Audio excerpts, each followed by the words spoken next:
Hello, everyone. Welcome back to Ike's Political Minute. Today, we will be simulating the 2024 presidential election between Kamala Harris and Ron DeSantis. And both of these people are the second most likely to win their party's nomination. Kamala Harris being the second most likely for the Democrats, and Ron DeSantis for the Republicans. And it really would be interesting to see what happens between these two candidates if Joe Biden and Donald Trump were to somehow fizzle out. And I think that both of these candidates definitely have their unique strengths and weaknesses, and let's see how they play out on a national stage.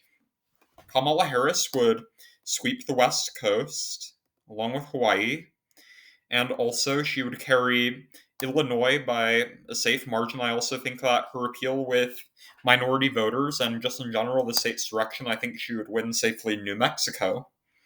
And also, Kamala Harris would do very well in the Northeast.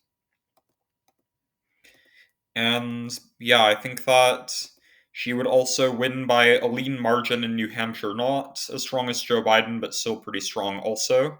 She would win Maine's 1st congressional district and Maine at large, though I think that Ron DeSantis, by a likely margin, would win Maine's 2nd congressional district. It's an overwhelmingly white and very Trump heavy district.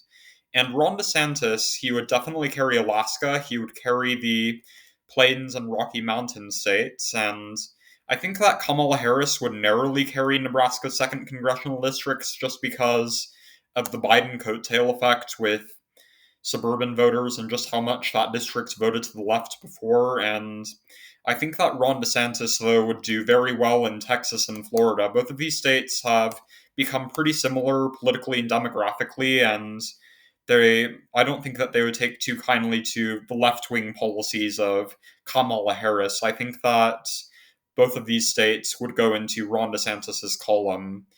And I think that Ron DeSantis would definitely carry the Bible Belt. I think that they would definitely resonate with his Christian values and things would go well there. However, and also 3 pivotal states in the Sun Belt. I think that Georgia, North Carolina, and Arizona, I think all of these states would narrowly go to Ron DeSantis because what you have to understand is that Kamala Harris is actually really left wing when it comes to policy. Like, she has actually proposed more government spending than even Bernie Sanders, and since you need a centrist to win in places like these, I don't think they would take too kindly to Kamala Harris. Also, because of Kamala Harris's lack of appeal to Rust Belt voters, or at least the white voters of this area, I think that DeSantis would score wins in Ohio and Iowa, and because of his appeal with this demographic, I think that he would also narrowly win Nevada. I think that Nevada would go by a tilt margin to him. Colorado and Virginia, I think that both of these states are still strong in the Biden coalition, and I think that both of these states would go to Kamala Harris by a likely margin.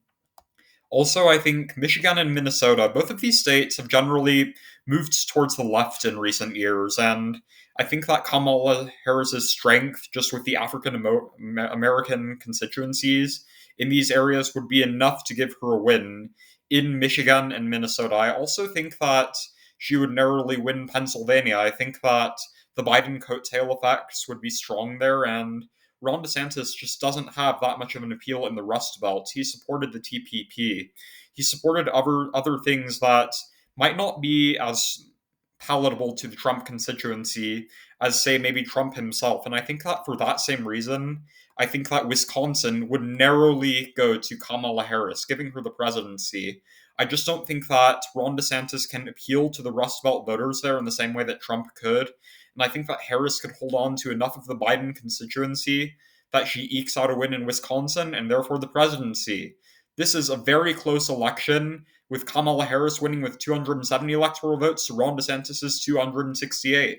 Thank you all for watching this video. Please comment down suggestions below, like and subscribe, and I will see you all later.